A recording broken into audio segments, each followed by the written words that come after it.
Начинает какие-то грибы жрать, какие-то аюаски. Принесите мне, тетенька, водочки там и какой-нибудь шмат сала, и с Красная, одышкой усталая. поднялся на Да. ступеньки, знаешь, высокие. И учишь бизнесу. Хотела с тобой Что вы обсудить. делаете, люди? В В итоге моем это случае это происходит. была не та жена, это однозначно. Как устроен день Высоцкого? Очень просто. Самое большое физическое усилие – это там по трекпэду рукой водить или кнопочки нажимать. Но потом мне повезло, я встретил Аннушку. И вот здесь как бы то, что называется карта и попер. Всем привет! У меня сегодня на подкасте потрясающий гость Александр Высоцкий, основатель бизнес-бустер Акселератор, венчурный инвестор, который инвестировал в 100 стартапов, насколько я помню. Также писатель, который написал 4 книги на 4 языках. И насколько я помню, если я не ошибаюсь, когда я у тебя спрашивала, Саш, что более уже 200 тысяч читателей твоих книг, и это все литература для предпринимателей. И на самом деле еще недавно, я хочу тебя поздравить, буквально на прошлой неделе у тебя было юбилей бизнес-бустера, действительно уже 15 лет, как ты занимаешься предпринимателями и делаешь их бизнесы и их более успешными. Ничего не забыла, все правда? Не, все правда, спасибо большое, ты так прям рассказала, самому даже приятно это Ну, я не послушать. зря, ты знаешь же, что я давно говорила о том, что нам нужно записать подкаст, потому что у нас с тобой много общих идей, когда мы говорили с тобой о том, насколько важно действительно стать успешным в жизни, но и не забывать про здоровье. Сегодня в подкасте мы поговорим о том, какие качества должны быть у предпринимателя, чтобы он получил успех в своих целях. Также мы поговорим, важно ли следить за здоровьем предпринимателей, как поступать и как выкарабкиваться из полной попы, если действительно человек оказался в полной жопе, давайте так и скажем, и как из нее выкарабкиваться правильно, потому что Александр имеет опыт более 15 лет работы с предпринимателями, и он точно знает, что делать, когда ты оказался действительно на дне. Также мы поговорим о важных жизненных целях, когда ты занимаешься предпринимательством, стоит ли действительно ставить в all-in все на это, а также мы разберем успешные действия в достижении своих целей в бизнесе. Также мы обсудим наши модные сейчас всевозможные вещества, такие как айваска в предпринимательстве, оземпик, как действительно худеют сейчас предприниматели, насколько действительно важно и модно сейчас выглядеть стройным, и как много времени предприниматели тратят на свое здоровье, на свою внешность, и вообще куда идут тренды. Обо всем об этом мы сегодня узнаем в нашем подкасте. Давай начнем с того, когда и почему ты принял решение помогать предпринимателям. Ну, слушай, это было как-то какая-то естественная штука. Это было, когда я еще управлял производственной компанией, и мы какие-то первые шаги делали в том, чтобы это организовать. Компания начала быстро развиваться, это стало заметно. И меня пригласил, по-моему, это был какой-то украинский бизнес-журнал, пригласил меня сделать презентацию на тему организации и так далее. И я эту презентацию сделал, мне это очень сильно понравилось. Потом я получил какое-то количество гостей, я отвечал на их вопросы у себя в компании.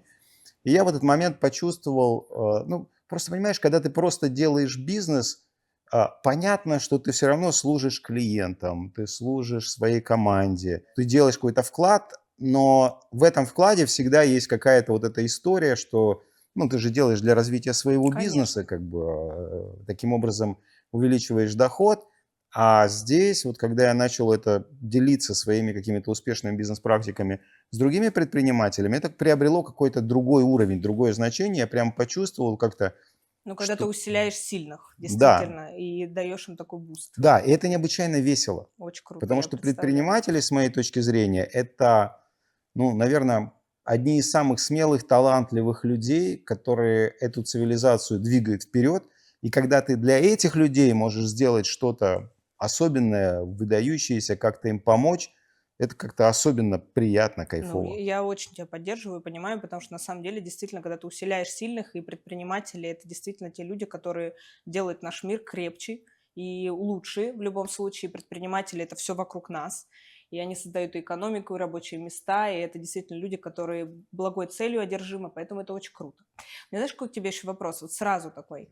Как ты считаешь, насколько действительно важно для предпринимателя заниматься своим здоровьем? Потому что сейчас очень часто я слышу то, что ну вот когда у меня будут деньги, я этим займусь, или деньги решают все, деньги – это счастье, за бабки можно купить все, даже если у тебя есть деньги, ты там откупишься от рака и так далее. Насколько ты чувствуешь, что предприниматели одержимы целью денег и только денег? Вот в твоем мире или в твоих клиентах? Ну, вот вопрос насколько важно для предпринимателя заниматься здоровьем. Просто когда ты предприниматель, когда ты что-то делаешь, строишь, организуешь, пробуешь, ты же, как правило, работаешь на будущее. Ну, по крайней мере, Да. я в основном работаю с предпринимателями. Это не ребята, которые там в моменте как-то сорвать кассу и сбежать, да. То есть это создатели, творцы, то есть это люди, которые то, что они делают сегодня, закладывают сегодня, это то, что будет давать результаты годы вперед. То есть это такая длинная инвестиция. И даже с точки зрения просто рациональности, если ты делаешь такую длинную инвестицию сегодня, то есть хорошо бы как-то дожить до момента, когда ты получишь Придет этот отдачу. успех, и ты с Да, ним им сможешь насладиться, и у если тебя нужно. будет такое состояние, когда ты сможешь от этого действительно получать удовольствие. Это один аспект. Второй аспект, ну я же давно уже работаю с предпринимателем. Вот ты заметила, что нам 15 лет Мгм. недавно исполнилось нашему бизнес-акселератору, бизнес-бустеру. И я хочу тебе сказать, что я наблюдаю, как меняются предприниматели. Вот 15 лет назад и сейчас. Если 15 лет назад, ну, во-первых, мы тогда больше работали в странах пост-СССРских, как Мгм. говорится, очень много у нас было предпринимателей, которые уже такие в возрасте, они такие немножко усталые, немножко такие потрепанные. Они к нам приходили в акселератор скорее с таким мотивом, что как меня это все задолбало, я уже не могу, я себя чувствую вот этим Да, хомячком да, в да. колесе, и я хочу как что-то изменить. То последние годы, вот если сравнить, это другая категория. Это люди, которые приходят строить систему управления тогда, когда у них еще, по сути, нет никаких проблем с управлением. Но они понимают, что это неизбежно. Это люди, То которые есть смотрят наперед, они они умеют заранее. смотреть. И, как Да. правило, эти ребята, они следят за здоровьем, они занимаются спортом, у них минимум вредных привычек. То есть они таким образом относятся ко всем областям своей жизни. Поэтому вот А вот отвечая, я тебя перебью, подожди. А как ты считаешь, это приходит сначала? То есть сначала они действительно понимают, что вот мое состояние, оно гарантирует успех? Или они становятся предпринимателем и говорят, ну я же должен соответствовать, и начинают собой заниматься? Вот как ты думаешь, как чаще всего получается? ты Или это в знаешь, целом стиль жизни? Вот человек, он идет и когда-то к этому подходит. смотри, мы здесь затрагиваем такую интересную тему, как поколение. Мгм. И это даже не сколько про возраст, сколько про среду, в которой ты вырос. И новое поколение, которое выросло, скажем, в современной, открытой, свободной западной культуре, этому поколению гораздо более свойственно заботиться о себе, о своем состоянии, о своем здоровье.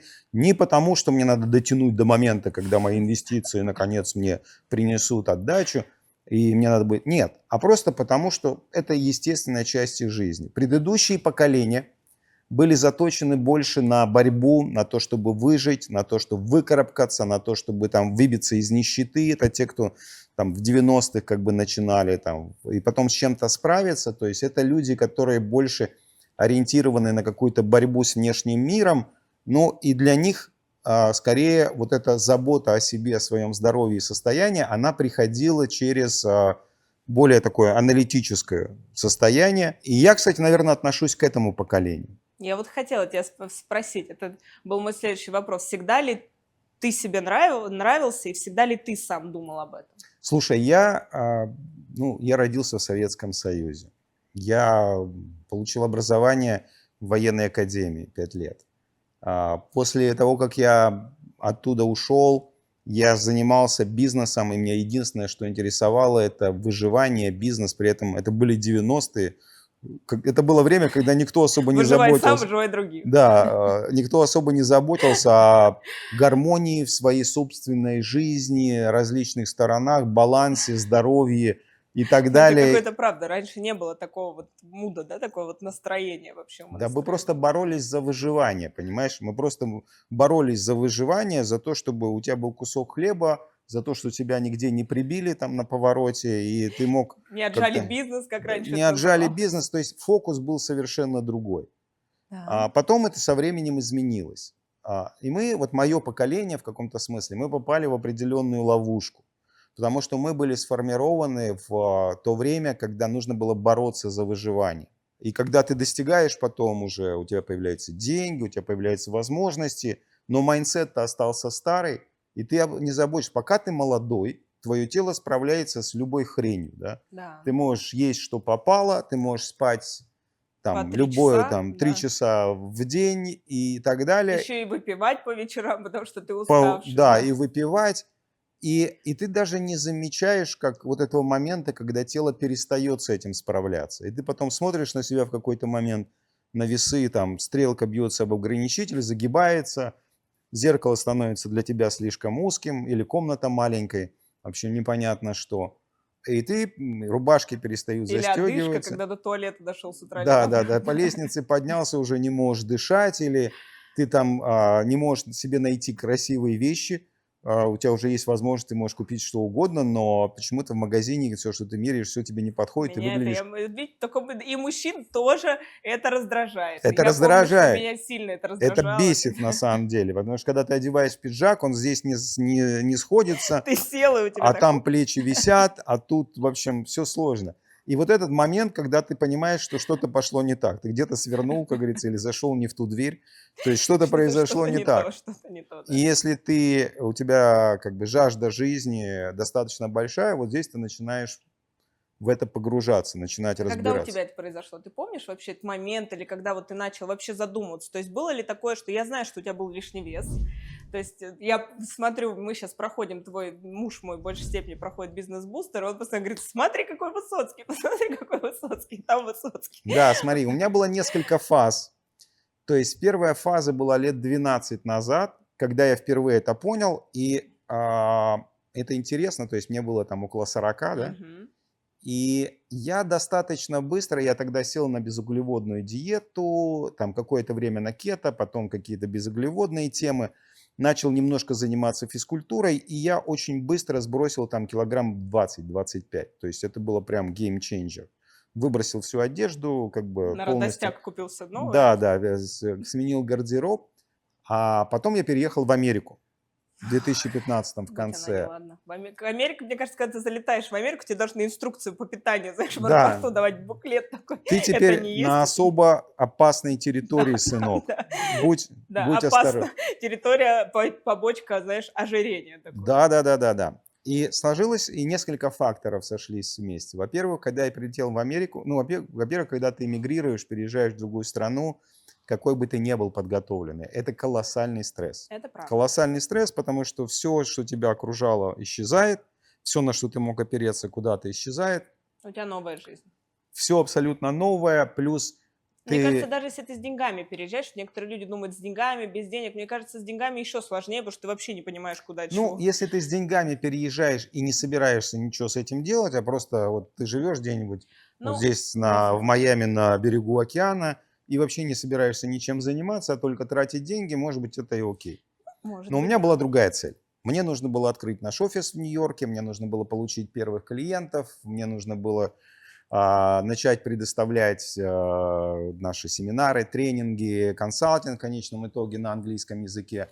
То есть у меня было много вызовов, это было много стресса. Первые клиенты, освоиться со всем этим. Плюс совершенно другие продукты, там совершенно другой как бы режим питания. И везде фастфуд, да, И везде я на опять каждом начал углу. набирать. И вот эти видео, которые вы сейчас смотрели, они были как раз записаны, это где-то 17-й год, вот примерно в районе 17-го года я опять набрал. Ну и прошло несколько лет, фактически после этого, когда я опять попал в это состояние, типа, what the fuck, что происходит, блин? Опять другой размер пиджаков, да? Да, да, опять снова ничего не это самое, не получается, надо что-то делать.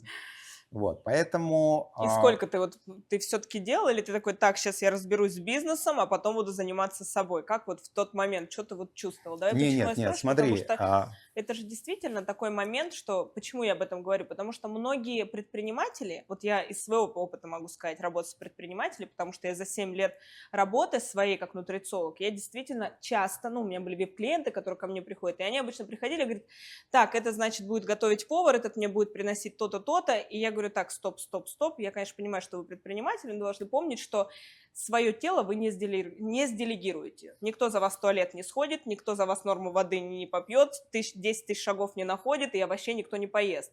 И для многих, 99% клиентов, когда я им это говорила, у них как будто вот, у них просто расширялись, то есть у них как будто, ты знаешь, им алфавит рассказала, они такие, вот это же что, вот, ну, типа, я всегда думала, что я сейчас все это сделегирую, как я как предприниматель, да, а тело не сделегировать, да, и я считаю, что у предпринимателей именно в этом есть определенная проблема, что они действительно все привыкли делегировать, много времени тратят на бизнес, а тело, оно как будто ты его пытаешься сделегировать, но оно не делегируется. И ты ищешь вечно виноватых, насколько я видела. Повар не то приготовил, этот не то принес, здесь не Жена. то. Жена, конечно же, не та, это не то, здесь не это. И в В итоге моем это случае происходит. это была не та жена, это однозначно. То есть Я поняла, твой да, пункт был не та жена. да, что-то в этом Но роде. мы еще поговорим по поводу твоей жены, потому что я на самом деле восхищаюсь твоим, вот действительно умом с точки зрения бизнеса, с точки зрения жизни, потому что ты, допустим, подошел к решению к этой проблемы просто уникально. Я вот считаю, что всем нужно с тебя взять пример. Не, мне просто повезло. Просто повезло. Такое бывает. Но это же расчет тоже, стратегический Да, расчет но на самом деле. история здесь такая, что, видишь, мы развелись с женой порядка 4 лет назад, где-то около 4 лет назад. После этого я как бы остался в такой ситуации, мне надо как-то заботиться самому полностью о пропитании и обо всем остальном. И я как-то опять осознанно к этому подошел, и я пытался разные вещи делать. Я перепробовал, наверное, все возможные службы, которые доставляют Доставки. готовую еду. Нет, это было отвратительно. Ну, то есть, как бы она, может быть, была более-менее правильная, но это невозможно было есть, когда тебе там на несколько дней доставляют охлажденную еду, потом тебе надо ее разогревать. Ну и как в долгосрок? Как жить-то с этим? Ты Это всю жизнь ужасно. доставкой? Нет. Да. А если ты куда-то уехал в отпуск, тогда Потом что? я пробовал, значит, это такие наборы, где тебе доставляют продукты свежие и очень подробная инструкция, как их приготовить. Классно работает. То есть на самом деле я научился готовить много разных блюд. Обед можно было приготовить где-то за 35 минут. То есть как бы все было очень даже неплохо. Но сочетания вот эти блюда, они были такие, что они не были здоровые. То есть это было уже намного вкуснее, но это было нездорово. В конечном итоге я тогда пришел к тому, что надо вернуться к своим успешным действиям, вот эта низкоуглеводная диета. И я просто начал готовить сам дома. То есть я сам начал готовить, я готовил, но потом мне повезло, я встретил Аннушку, мы поженились, а Аннушка приехала в Америку, и как бы она пошла учиться на нутрициолога к тебе. И вот здесь как бы то, что называется карта и попёрло. Да. То есть вот здесь как Я бы знаю, что ты даже Аннушку включил в свой райдер по выездам, чтобы она контролировала твою еду. да, безусловно, мне так гораздо легче и комфортнее, когда мы приходим в ресторан какой-то прекрасный, и я даже меню не смотрю, я спрашиваю просто: Аннушка, что я буду есть? И Аннушка смотрит как нутрициолог, она знает мои вкусы, и она говорит: ну вот это и вот это. А прекрасно, меня это полностью устраивает. Я считаю, что ты справился с этим просто уникально. Взять действительно свою жену, отправить ее учиться и говорить: Ну, так, ты отвечаешь смотри, за ну вот наше это здоровье и не совсем долголетие. корректно, просто у Аннушки действительно ей это нравится. Ну, Это как бы безусловно, соответствует переобучать свою жену, ее. если она, То допустим, есть это там не то, что успешный отправил, знаешь, какой-то, это да. взял и отправил. Нет, если ей бы это не нравилось и это не соответствовало каким-то ее ценностям, то кто кого отправил бы, это еще большой вопрос и куда. Полностью согласна. Вот. Ну, потому что если бы я была бы успешна в чем-то другом, и муж такой пришел ко мне и говорит: так, ты бросаешь свою работу и идешь учиться на нутрициолога, я бы сказала: камон. Нет, конечно. Но в целом, когда это хорошее решение, когда есть кто-то рядом, даже если это не предприниматель, но кто-то рядом, кто обучен и постоянно тебе помогает в этом. Да, Аннушка нашла мне фитнес-тренера. Аннушка организует тренировки, то есть когда нужно пересогласовать из-за перелетов, переездов, то есть она с фитнес-тренером согласует эти А как тренировки, давно ты спортом начал расписание. заниматься? А года 2, наверное, уже назад, что-то такое, 1,5-2 года назад я начал заниматься регулярно с фитнес-тренером персональным 3 раза в неделю. Вначале это был просто полный ад, полный трэш, потому что до этого последний раз физкультурой системно я занимался в военном училище, что мне, в общем-то, создало определенное отношение к физическим упражнениям. Знаешь, когда ты каждое утро бегаешь 3 километра, и у тебя много физкультуры, причем это физкультура не потому, что так решил, а потому, что ты должен. Все, беги, отжимайся там, и так далее. Это создает какое-то отвращение. У меня такое отвращение было, поэтому, когда я начал с тренером заниматься, мне нужно было прямо через это пройти, это преодолеть, тем более у меня был лишний вес, и от полное отсутствие какой-то гибкости, и очень плохой тонус мышечный. И мне приходилось через это все проходить, когда ни хрена не получается, все тяжело, потеешь, там мучаешься и так далее. То есть это все было ужасно. Сейчас, конечно, намного-намного веселее, вот, но через это было тяжело проходить. Но здесь вот у меня был и есть партнер и человек, который за меня стоит в этом, это Аннушка. То есть Это очень круто. тренировки, Это очень она круто. А занимается почему ты пошел? питанием. Вот почему 2 года назад? Почему не раньше, не позже? Почему ты выбрал это вот для себя? Что для тебя спорт? Это больше про адреналин, про спокойствие, про здоровье. Вот какой ответ из тебя дать? Зачем ты занимаешься спортом? Это просто физическое состояние. Потому что моя работа, понимаешь, это сидеть у компьютера, за столом. И самое большое физическое усилие это там по трекпэду рукой водить или кнопочки нажимать. И я начал чувствовать, что я уже не так молод, 54 года скоро исполнится, и я начал чувствовать, что уже что-то вот физически как-то вот все не так происходит. Надо что-то с этим делать. Вот. Но я могу тебе сказать, я бы тоже долго ходил кругами, если бы Аннушка не нашла хорошего тренера, не сказала: дорогой, вот смотри, какой прекрасный тренер, тебе надо попробовать, давай попробуй, может быть, тебе зайдет и так далее. Она все это как-то так сделала, что я сказал: ну да, конечно, я же могу, и вот, Просто повезло. Просто да, повезло с просто женой. повезло даже. Супер. А вот вопрос, если тебе надо будет пожертвовать, ты можешь пожертвовать спортом, либо едой ради, допустим, своего бизнеса? Вот сказать, все, это мне не надо, мне сейчас нужно вот действительно заниматься, а это подождет. Вот Ну, насколько смотри, в часто каких-то это происходит? экстремальных ситуациях, прям экстремальных, да, например, у меня там какое-то очень большое мероприятие, и оно попадает на время тренировки, понятно, что я выберу бизнес, но это экстремальная ситуация, и понятно, что я не пожертвую своими тренировками ради какой-то регулярной вещи, там, которую можно передвинуть. И ты правильный вопрос задала, потому что в какой-то момент, вот это очень важный момент, понять, что твое здоровье важны для тебя. Да, на каком плане вот у тебя здоровье и ты, на каком вот оно сначала бизнес или сначала семья, а потом это, вот на каком месте оно в Не, твоей я жизни думаю, стоит? что моя семья и мое здоровье намного выше по приоритету, чем мой бизнес. А Ну, так было всегда или так последнее время? я не думаю, что так было всегда. А почему поменялось? Мудрее ты стал? Или почему? Вот чтобы понять другим людям.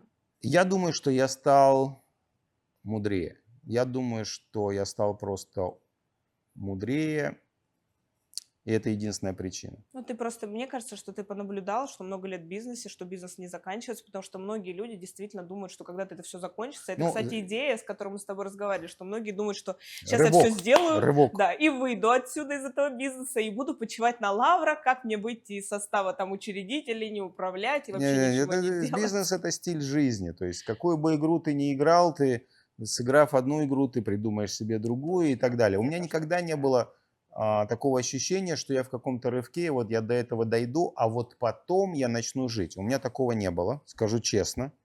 Я всегда к этому относился так, что я буду работать, скорее всего, до самой смерти. У меня нет в планах никакой пенсии, там, Я тоже себе знаешь, не представляю, что я чего-то такая села такого. и сижу, вижу, не знаю, я себя не вижу в этом. Ну, можно же не вязать, можно скакать на Ну лошадках, да, там, можно. накататься на каноэ, там, whatever.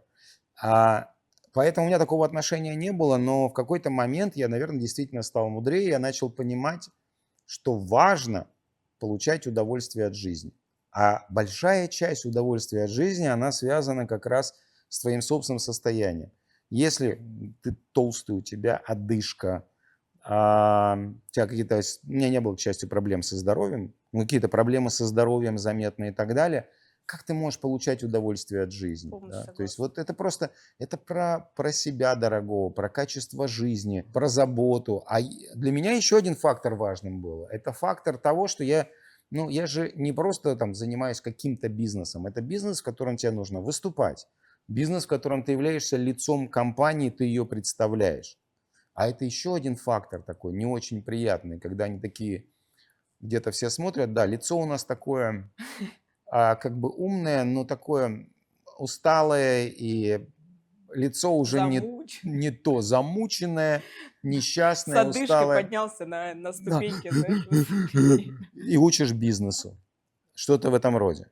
Ну, фигня Но сейчас какая-то. такого тренда нет, это правда. Я на самом деле замечаю, что если мы берем параллели, то все бизнесмены, которые действительно подняли бизнес, это, кстати, знаешь, какой момент, что я замечаю, могу быть не права, но я хотела тебе задать такой вопрос, что в основном, что я вижу, что ребята, которые действительно подняли сами свой бизнес, вот именно взяли, знаешь, вот и вот подняли не за счет того, что у них кто-то был, а вот это реально ребята такие трудоголики, то чаще всего у них всегда есть забота о себе. Они еще и успевают спортом заниматься, и семьями, и так далее. А когда мы видим человека, который я ничего против бодипозитива не имею, но я имею в виду, что которые такие вот громоздкие, они любят выпить, знаешь, они любят там вот принесите мне, тетенька, водочки там и какой-нибудь шмат сала и там и вот это вот до ночи, то чаще всего это какие-то люди, которым, как мне кажется, я в бизнесе не скажу, что я там супергуру, мне так моему мужу больше, то они такие вот, по моим ощущениям, что этот бизнес как-то вот он им как-то пришел, знаешь, ну, вовремя что-то приватизировали, знаешь, или вовремя где-то там куда-то вот, вот Нет, нет. У меня почему-то у большой меня опыт в такая. отношении предпринимателей, и нет, совершенно не обязательно. Я тебе скажу другую вещь. Вот часто я встречаю предпринимателей, которые, то, что называешь бади-позитив, с одышечкой, такие не очень свеже выглядят, и при этом они сами сделали бизнес с нуля, они при этом трудяги, они при этом на цели, они при этом... Но знаешь, вот во всех них есть одна такая нотка, которая их отличает. Это люди, которые вот ты общаешься с ними, и ты понимаешь, что у них есть какая-то вот какой-то синдром самозванца, какая-то Я понимаю, о чем ты говоришь, отсутствие да. любви к себе.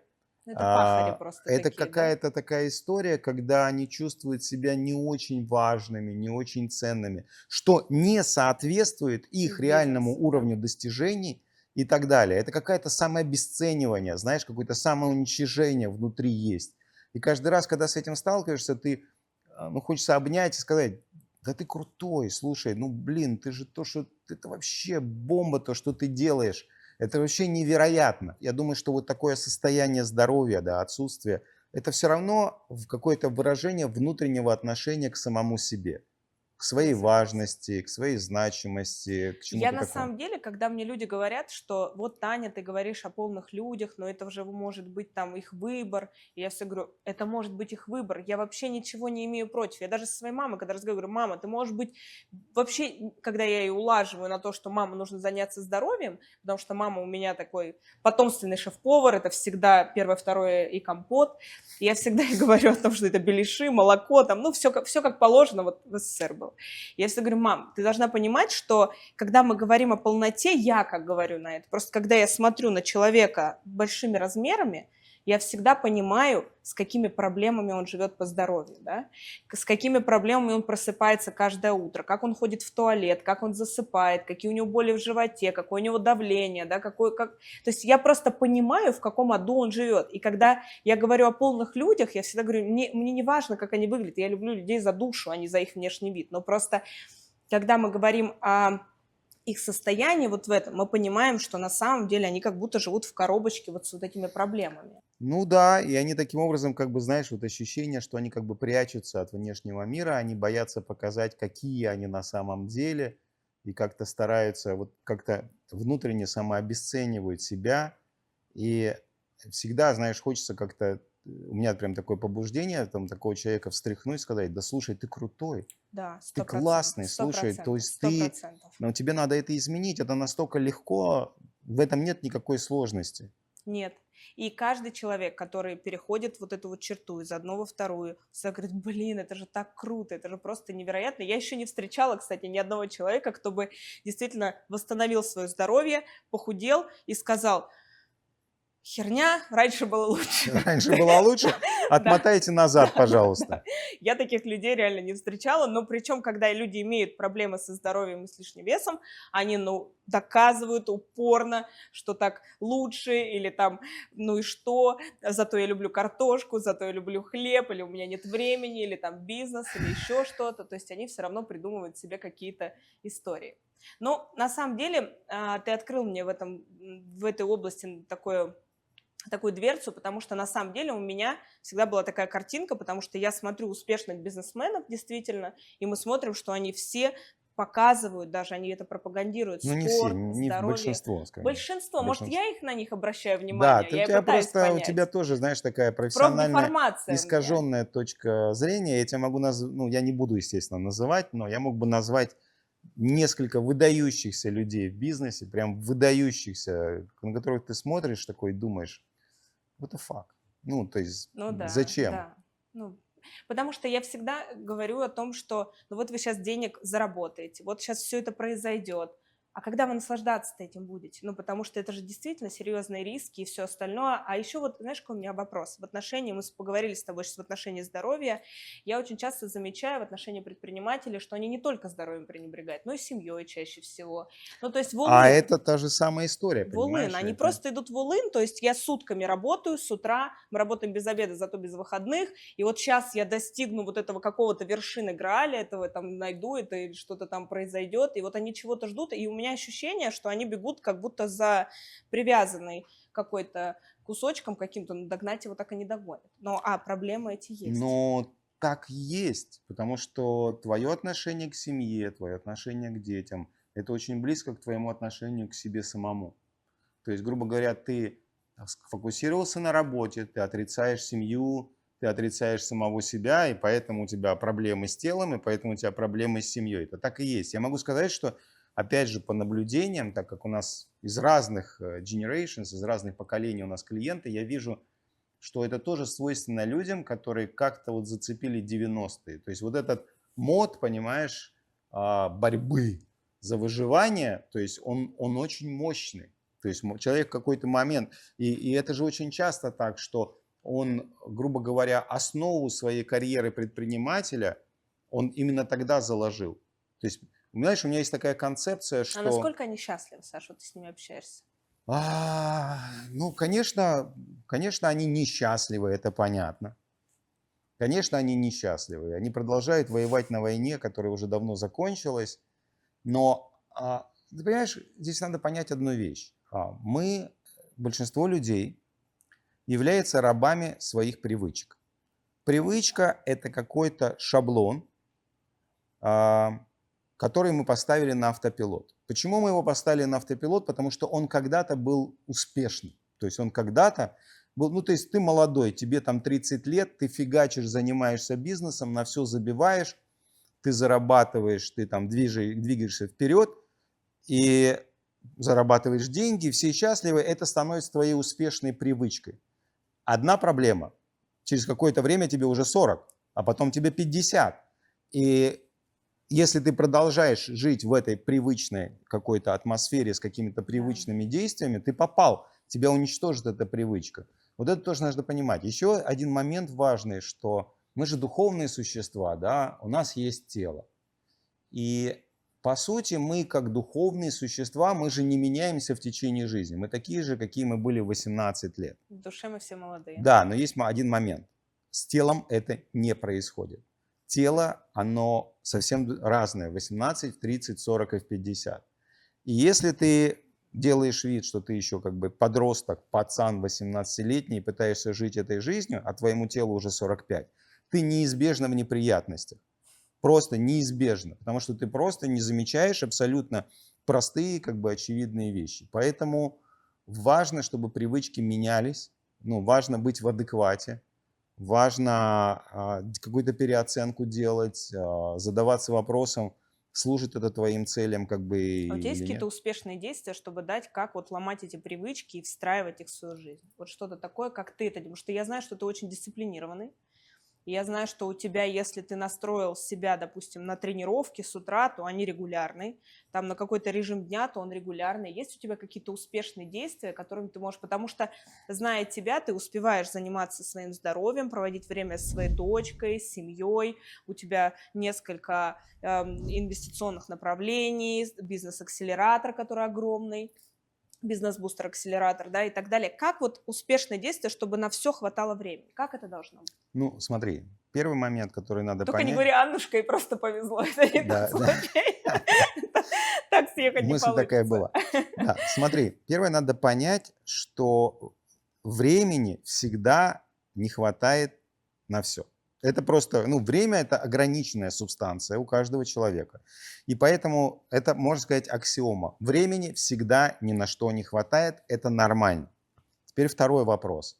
Вопрос просто, на что мы тратим это время. Если опускаться на уровень технический, простых вещей, то, что для меня работает. Для меня бесконечно прекрасно работает календарь. То есть я использую Google календарь. И вот у меня какой-то много лет назад я выработал такое, для меня это истина. То, что я ставлю в мой календарь, это происходит в моей жизни. То, что я не поставил, это не А если происходит. кто-то позаривается на время, допустим, кто-то говорит: Александр, нам срочно нужно перевести переговоры с таким-то, таким-то человеком, ты смотришь, а у тебя тренировка, допустим, в Да, это смотри, я время. не робот. Ну, во-первых, как бы по поводу тренировок. Я их поставил в мой календарь. Там есть такая хорошая функция в Гугле. Там каждый вторник, каждый там четверг и каждую субботу. И на бесконечность. То есть тебе Мгм. никогда с этим ничего не надо У меня делать. то же Единственное, самое стоит, да, я единственное, понимаю, когда да. перелетаешь куда-нибудь, тебе надо часовой пояс поменять. И это все, что тебе надо сделать. И у меня уже помощник это натренирован делать, он сам это делает. Это первое. То есть поставить в календарь. Мой календарь доступен для всех моих помощников и людей, с которыми я работаю. То есть, и второе, ты создаешь к этому отношение собственное и отношение сотрудников, людей, с которыми ты работаешь. Ты просто объясняешь, что это священно. Физкультура и английский. И, кстати, питание. По поводу питания. Это была очень смешная ситуация, когда я несколько лет назад это произошло, я обнаружил, что я не могу нормально обедать, я не успеваю. И когда я посмотрел на свой календарь, я увидел, что у меня там нет завтрака, обеда и ужина. Их просто нет в календаре. И поэтому они по какому-то чертовому остаточному принципу.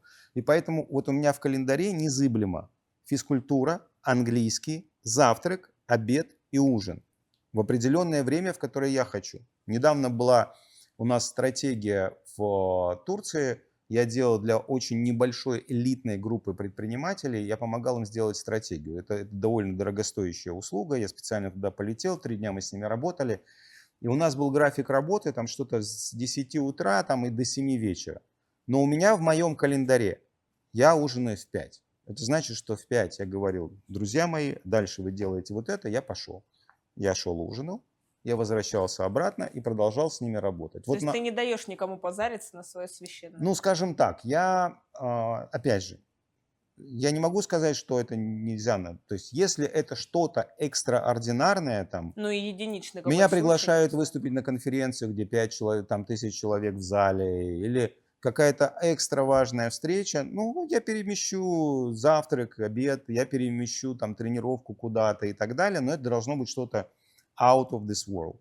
Но если это у тебя в календаре, то очень быстро все вокруг начинают, они просто привыкают к тому, что это просто священная корова, с которой ничего нельзя сделать, и они к этому так относятся. И самое смешное, что ты вот переформатировал эту привычку, и теперь эта привычка работает на тебя. Я подтверждаю твои слова, потому что у меня тоже самое, у меня есть календарь, и я говорю: вот, ребята, вот выбирайте, лоты есть, пожалуйста, а что-то можно, ну, если можно с чужим, значит, можно и с тобой, я всегда говорю, почему мы должны тебе тут уступить Докажите, место, ну, да. Приведите аргументы, почему мы должны из календаря это то или иное вычеркнуть, поэтому календарь я 100% за. И давай спросим, кто, кстати, пользуется календарем, поставьте лайк этому видео, кто действительно живет по календарю, это использует, ну, либо если вы планируете использовать календарь, то тогда ставьте лайк, если мы вас убедили, что это действительно рабочая схема. да, и фокус с календарем, то, что ты туда обязательно ставишь все.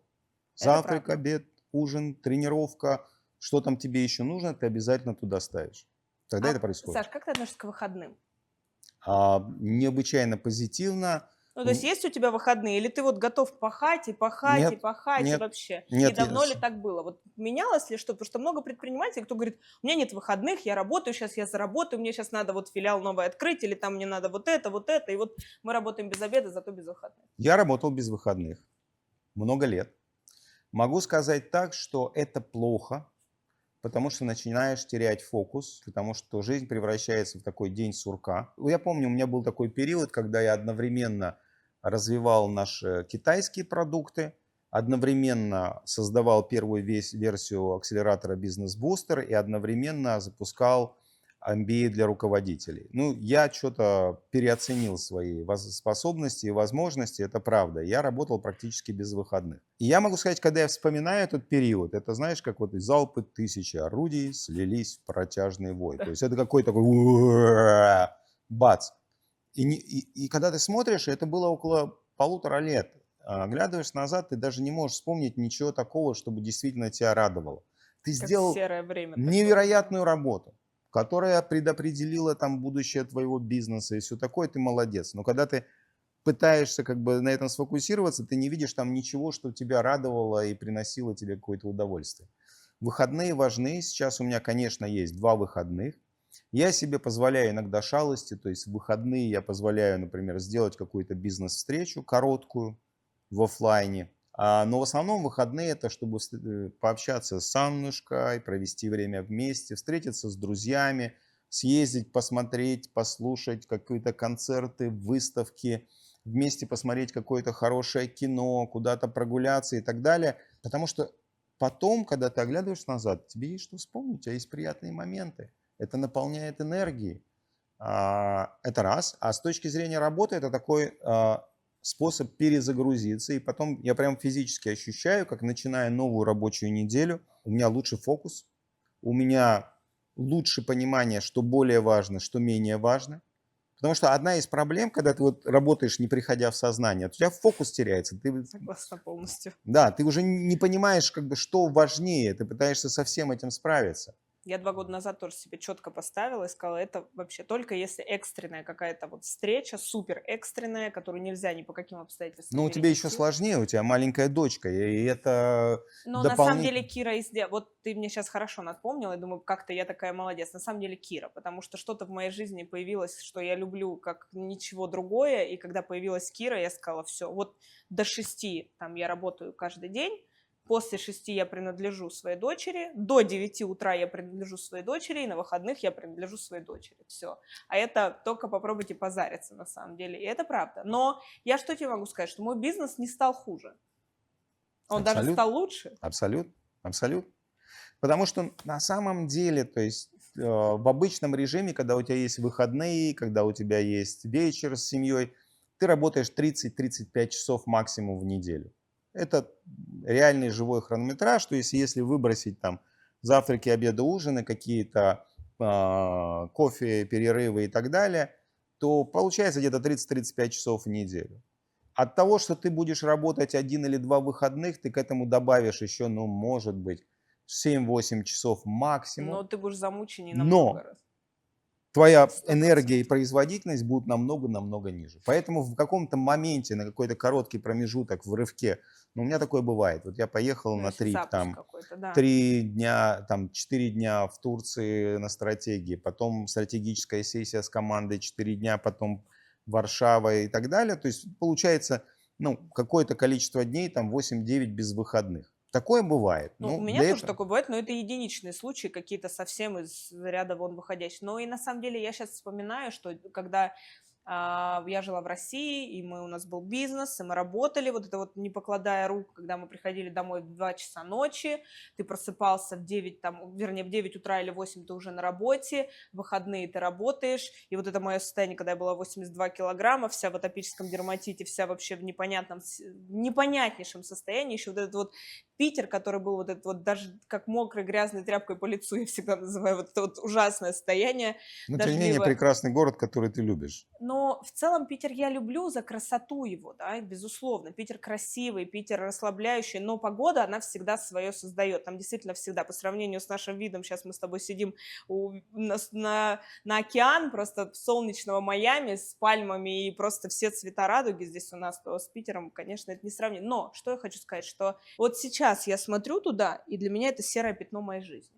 Хотя там было много хорошего, там было много Но прекрасного. суть в том, что я не занималась собой, то есть меня жизнь действительно этому научила, и я думаю, что много предпринимателей, кто пытается начать, они почему и, наверное, запырхиваются, как и мы, как я, допустим, запырхивалась, потому что ты в этом колесе каким-то образом крутишься и думаешь, а где выход, и кажется, что предпринимательство это сложно, это трудно, это вообще там, и люди рушат свои, на самом деле, семьи, здоровье на это все Да, кладут, а конечно. результата нет, и ты кажешь, да, То есть какую-то начинаешь искать, мне кажется, какую-то чудо-пилюлю, нарушать какой-то закон или пить Да, и какие-то народ, таблетки или еще что-то. пытаясь найти ответ на вопрос, там начинает какие-то грибы жрать, какие-то аюаски там Вот, кстати, этот пить, там вопрос, да, я что-то. хотела с тобой Что вы обсудить. делаете, люди? Сейчас, на самом деле, я все больше и больше начинаю разговаривать с разными друзьями, кто приезжает, и говорит, что сейчас стало модно, что предприниматели начинают вот использовать какие-то грибы, чтобы им пришли есть какие-то грибы, особенно в разных там долинах, не будем их называть, чтобы им пришли какие-то у них там какие-то осознания, начинают вот эти вот все айваски, не знаю, правильно ли я это выговариваю, даже не хочу учиться, но не суть, что вот это вот все, это какой-то осознанность, это помогает, чтобы найти какую-то идею дзена, и ты вот стреляешь и что-то. Что ты на это счет думаешь? Слушай, Если у вас такой, знаешь, перепись, так, этот предприниматель был под айваской, поэтому он успешен, этот съел грибов, там был успешен. у меня есть такой перечень, но, к сожалению, это не в ту сторону. К сожалению, то, что я вижу время от времени, их не большинство, и скорее меньшинство успешных предпринимателей, которые очень хорошо гребут, очень хорошие результаты делают, а потом они сели на грибы, на аюаску, на что-то еще. И это интересно, они сходят с радаров.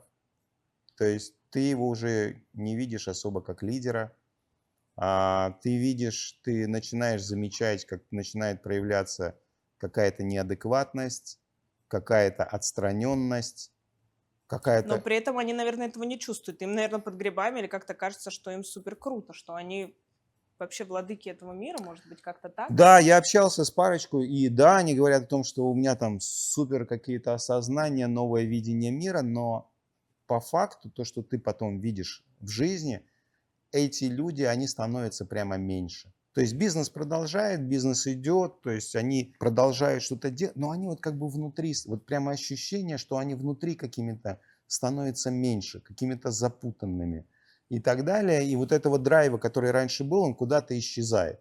Это Мне то, кажется, а что... я то, что вижу еще, знаешь, что я полностью поддерживаю, что они летящими становятся. То есть они начинают верить во что-то. Я часто встречаю людей, которые, допустим, в моей практике, да, то есть они верят, начинают верить в какие-то чудеса. Я не говорю, что чудес в жизни не случается, но они перестают действовать в мире. То есть как в том Точно. анекдоте, да, что ты Свидетели когда... великого волшебства, Да, да. да, когда, как в том анекдоте, когда говорят, что ты там у Бога 30 раз спросил, потом говорит, да Бога не существует, гори оно огнем, да, и голос сверху, там, ты сходи, хотя бы лотерейный билетик купи, да, Ну да, там, что-то... чтобы денег, что-то сделай для этого, да. И я вот начала замечать, что они начинают действительно думать, что вот этот вот везде успешный успех, уже есть такая измученная фраза, Инстаграм, да, что все там на ровном месте зарабатывают много денег, и всем так прет, и все так вот круто, знаешь, везде хорошо там, где нас нет, не зря говорят. Слушай, Тань, ну ведь правда в следующем, что мы можем получать удовольствие от того, что мы добиваемся чего-то в этом мире. Мы можем Точно. получать удовольствие от каких-то переживаний, которые мы получаем, ощущаем прямо в этом мире. Мы можем получать удовольствие от достижения целей, которые мы ставим в этом мире. А любые химические, там, грибные, какие угодно заменители, они же к чему человека приводят? К тому, что он начинает вот это как бы удовольствие, но получать просто химическим путем. Согласна, Не через полностью согласна. жизнь, не через ощущения, не через достижения.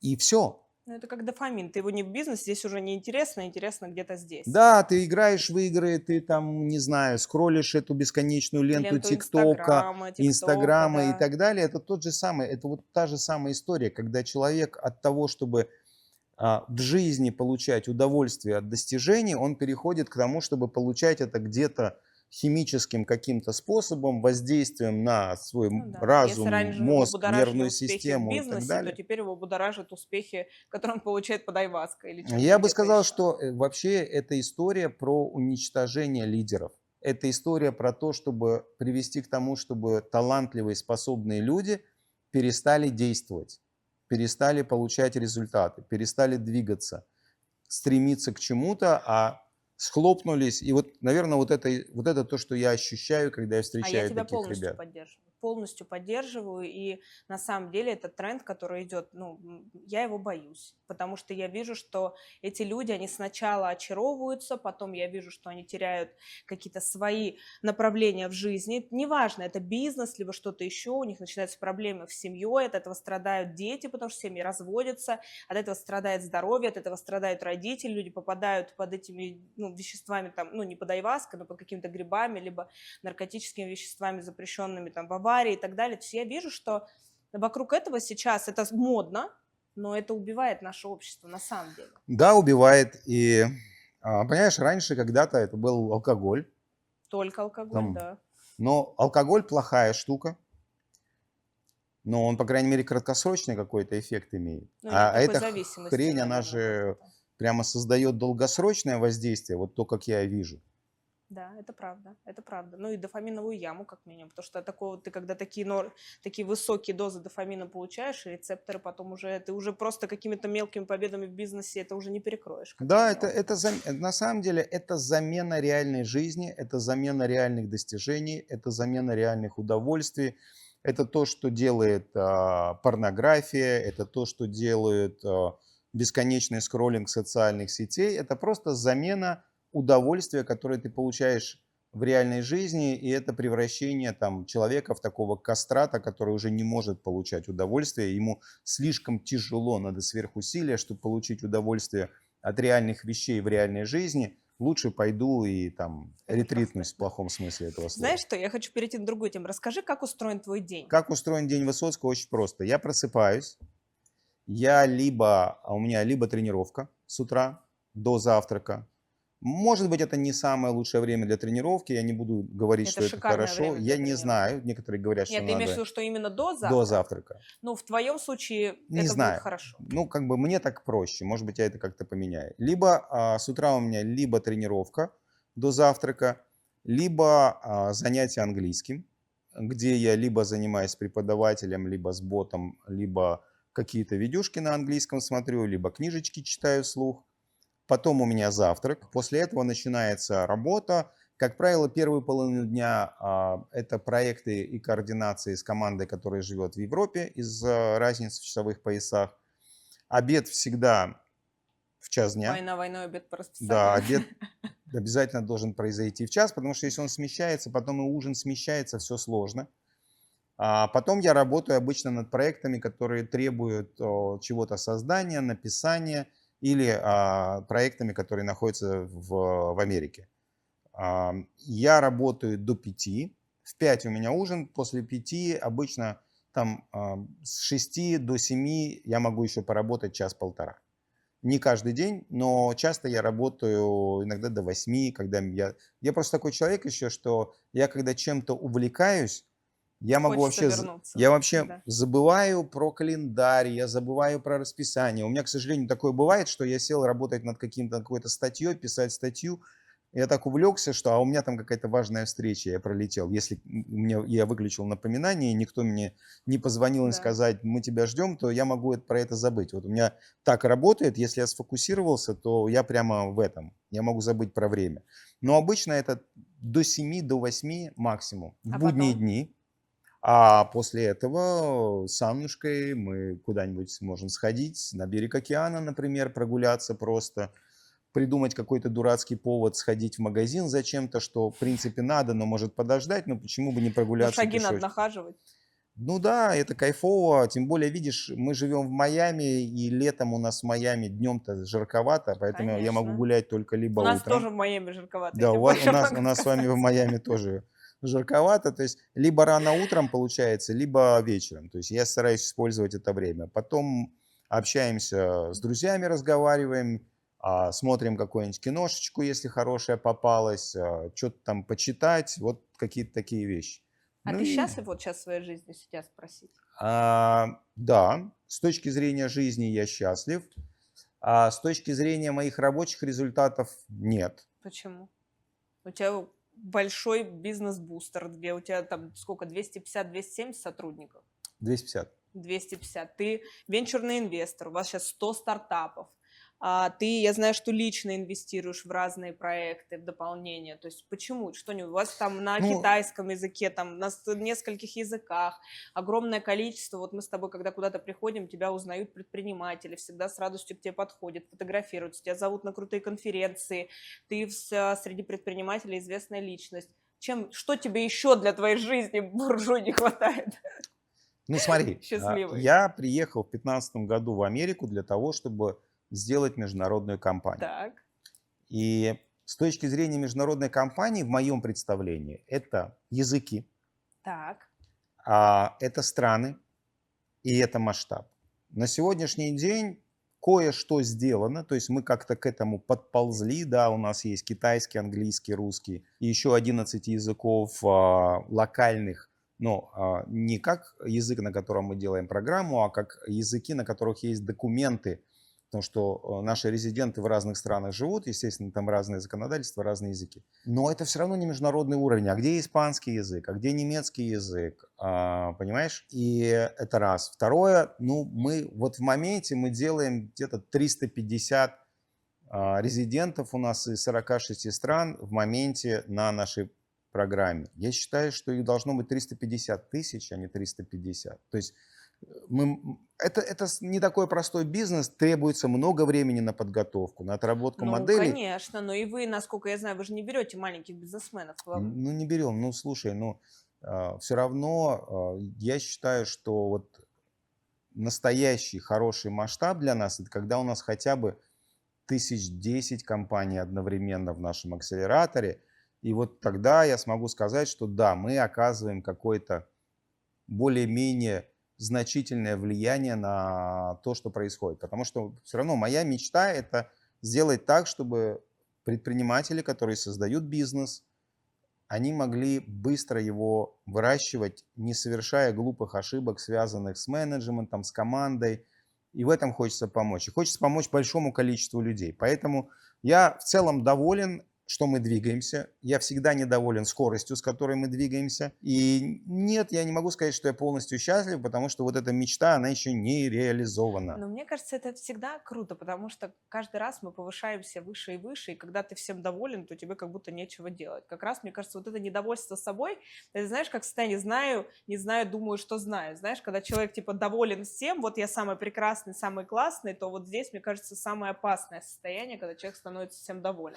Я не знаю. Я, понимаешь, еще не было такого момента в моей жизни, когда я могу сказать, что я вот теперь я всем доволен. Да, есть какие-то промежуточные моменты, когда открыли там первый филиал, когда открыли 10-й филиал, когда вышли в онлайн, когда открыли там 10-ю страну, когда открыли второй или третий язык. Каждый раз это приносит определенное удовольствие. Поэтому в моменте у меня есть много счастливых удовольствий, счастливых моментов в работе. Например, сегодня абсолютно неожиданно, случайно я узнал о том, что у нас идея, которую там пару лет назад мы задумали, о менторстве со стороны таких членов. У нас есть комьюнити, бизнес-комьюнити, там есть такой inner circle, то есть предприниматели с выдающимися достижениями. Была задумана такая идея, чтобы они менторили Мгм. других участников программы. И вот буквально сегодня случайно по касательной им рассказали, оказывается, эта штука уже давно работает, и там классные результаты. И это вот такой момент радости, это какой-то момент счастья. То есть их много. Но если по большому брать, то как бы нет. Я не удовлетворен. Но я считаю, что это наоборот прикольно, потому что если бы ты сейчас был удовлетворен всем бы, то мне кажется, когда такой вот есть, я не знаю почему, может это мое заблуждение, вот поправь меня, что когда тебя все устраивает, это какое-то плохое состояние. Может быть, я специально себя так мотивирую, Я поэтому бы как был белка в готов колесе. пожертвовать собой, чтобы на мне провести эксперимент.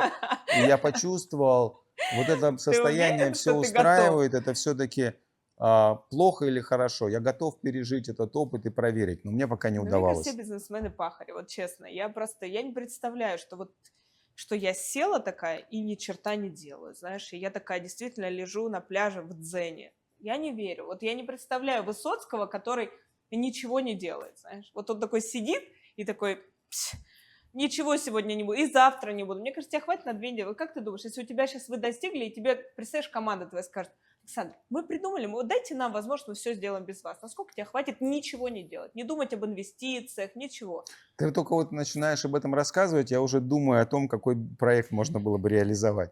Если было бы свободное время. Если было еще больше свободного времени, потому что это же интересно, это игра, в которой мы играем, понимаешь? Но вот я про это и говорю, что на самом деле это не заканчивается никогда, и это такой момент. Вот как ты смотришь на то с точки зрения жизни? Вот я имею в виду, когда человек, знаешь, занимается, вот у него есть планы, насколько вот ты это все продумываешь, то есть, так, вот это мне нужно по работе, это я делаю, это надо, вот здесь я буду делать для здоровья, вот это я буду делать для семьи, это для отпуска, насколько ты вот действительно это все, или оно все вот как идет, так и идет, или ты все-таки планируешь, ставишь по всем направлениям, знаешь, как Но колесо баланса, да, да, типа да, есть я сейчас вот понял. это вот Колесо модное, баланса, там, типа, баланс и ну, как-то колесо. там люди по-разному это называют, но делят свою жизнь на разные сферы, типа я, моя семья, мои друзья, мой бизнес. В целом заботишься ли ты о человечестве и о его каких-то благосостояниях там, или не только благо с точки зрения финансов? Ну, я бы сказал так, я скорее забочусь о себе, о своей семье, о своих друзьях и о своем бизнесе. И через бизнес, потому что у меня такой бизнес, что я Мы с через тобой бизнес, схожи. да, Мгм. забочусь о человечестве и о том, как оно будет жить. И я считаю, что вношу какой-то вклад в эту цивилизацию. Поэтому в каждой из этих областей, естественно, у меня есть определенные идеи, общие, определенные цели, чего я хочу. То есть на А самотек ты ничего не пускаешь, правильно? да, но у меня, вот если смотреть планирование, то есть классическое, я знаком с технологиями классического тайм-менеджмента, еще Клауса Мюррера я обучался, это один из таких гуру в этой области, основоположник. И у Люды Богуш пару раз обучался, она уже такое современное течение, очень толковое. Но вот у меня как-то работает на уровне, что у меня есть такие долгосрочные цели, мечты, замыслы по каждой из этих областей. И есть концентрация на моменте, на текущем моменте с точки зрения, что могу прямо сейчас сделать. То есть у меня нет каких-то прописанных планов вот так. Я пентхаус этот куплю, значит, в начале следующего года. Такой, кстати, план есть, потому что он короткий достаточно. А потом через 5 лет, значит, вот это, а потом через 5 лет мне нужно вот это. Вот такого нет. У меня есть вот уровень таких долгосрочных целей и есть короткие по принципу, что я могу сделать следующим в этой области. Вот что я могу следующим сделать. Вот у меня сейчас, например, я занимаюсь со своим тренером, да, я понимаю, что через какой-то момент, может быть, мне нужно будет что-то там дальше качнуть, улучшить. Вот я на такие короткие вещи смотрю. Супер. А у В тебя было в бизнесе, жизни когда-нибудь такое состояние, когда казалось, что все плохо, вот все, это конец? Я не знаю, как из этого жопы, давай так скажем, вылазить, это непонятно. Была такая ситуация? Приходит что-то на ум? Как вот, интересно, Высоцкий вылазил из жопы? И давай, я не побоюсь прям этого как слова. Высоцкий, наверное, был такой момент. Это было сильно давно, где-то в середине 90-х. У меня был такой момент, когда внезапно я потерял бизнес. Нет ничего плохого потерять бизнес, если ты собирался потерять этот бизнес.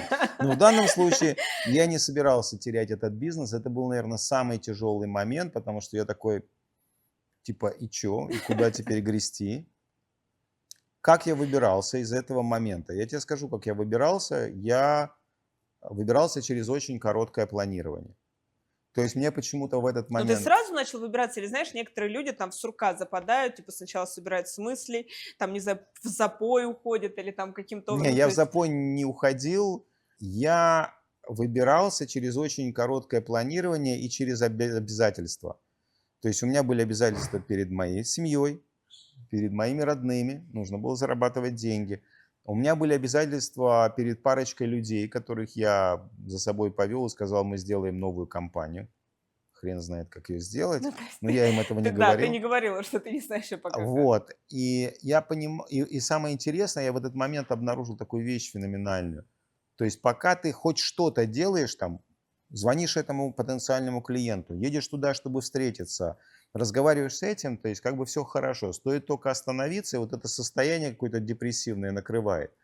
Поэтому то, как я с этим справлялся, я старался не останавливаться, как говорится, Работать, не приходя в сознание. То, что это плохая идея работать, не приходя в сознание, Но мне но кажется, когда все плохо, лучше так, да, но вот чем, это знаешь, уповать на вот этих вот посидеть, реветь, пить там или еще вот в что-то момент делать. депрессии, я, наверное, Самое, это да. единственное, я не очень знаю, что такое депрессия, Я но, тоже не наверное, очень понимаю, это что это самое такое, но депрессивное да. состояние, которое было в моей жизни. Я помню, у меня был момент такой, что я прям сидел на скамейке напротив своего офиса, то есть там мне выделили комнату бесплатно в квартире, которая была снята под офис одним моим знакомым, и напротив нее, это на Печерске в Киеве, напротив нее была скамейка, это была прекрасная такая осень киевская, каштаны, там все такое. Я сидел на этой скамейке, у меня было ощущение, что я умер. Вот серьезно. Единственный раз в жизни. Такое ощущение, что все, никакого будущего нет, все остановилось, я умер. И вот это вот такое состояние было. Я понимаю, что когда люди говорят о депрессии, о таких вещах, я понимаю, о чем они говорят. У меня это было очень короткое время в жизни, но было. Я выбирался просто через действие. План действий, надо сделать это. А что тебе давало силу действовать? Вот знаешь, некоторые люди же, они вот...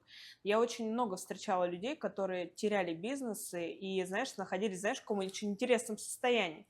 То есть они ведут себя до сих пор еще, как будто у них есть бизнес, и они такие могучие, и они вот у них команда, и у них как будто много денег до сих пор, и секретари, и у них даже манера поведения. Но на самом деле у этих людей ничего нет.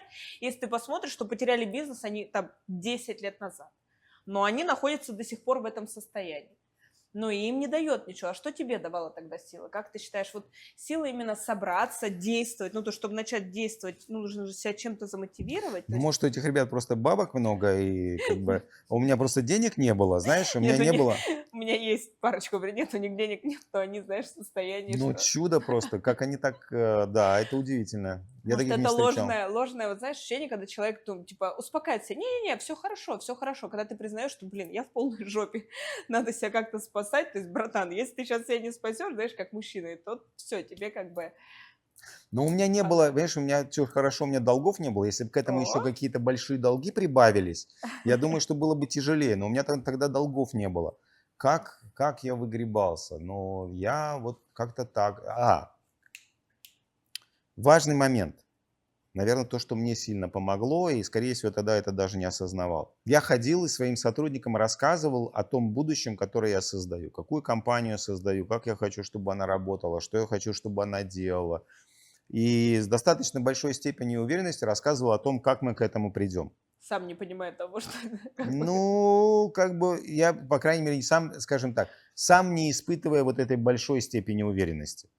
Но я это делал, и чем больше я это делал, Заставил тем себя больше я поверить. сам в это верил. И знаешь, вот это и поползла потихонечку, что-то в этом роде. Но все, что мы имеем, же есть такой философ, один сказал, что воображение, все, что мы сегодня, ну, имеем сейчас, это было когда-то в нашем воображении. Да, но ты знаешь, что в таком состоянии сложнее всего это как раз мечтать, Конь. воображать Я, и я так далее. знаю, Да. я Вот, знаю. Я тоже была, сегодня не мой подкаст, но я тоже там была, поэтому я знаю. да, поэтому вот как-то так я выгребался. Через все-таки, чтобы продолжать представлять себе это будущее и хотя бы что-то делать прямо сегодня. И главное не оставаться на месте, двигаться, то есть что-то делать. Несмотря Хоть ни на что-нибудь. что. Это как, знаешь, вот как говорят, хотя бы лежи в сторону цели, да. Вот это из этой области. Может быть, эта встреча вообще не очень релевантна твоей цели, но лучше встретиться и На поговорить, всякий хоть случай. что-то сделать, чтобы чем ничего не делать. А какой ты видишь жизнь Высоцкого через 10 лет? А через 10 лет я хочу то, что я хочу больше всего. Хорошую, счастливую семью я хочу. Я хочу, чтобы у меня состояние здоровья было прекрасным. Оно сейчас в довольно хорошем состоянии. Я хочу, чтобы оно таким оставалось.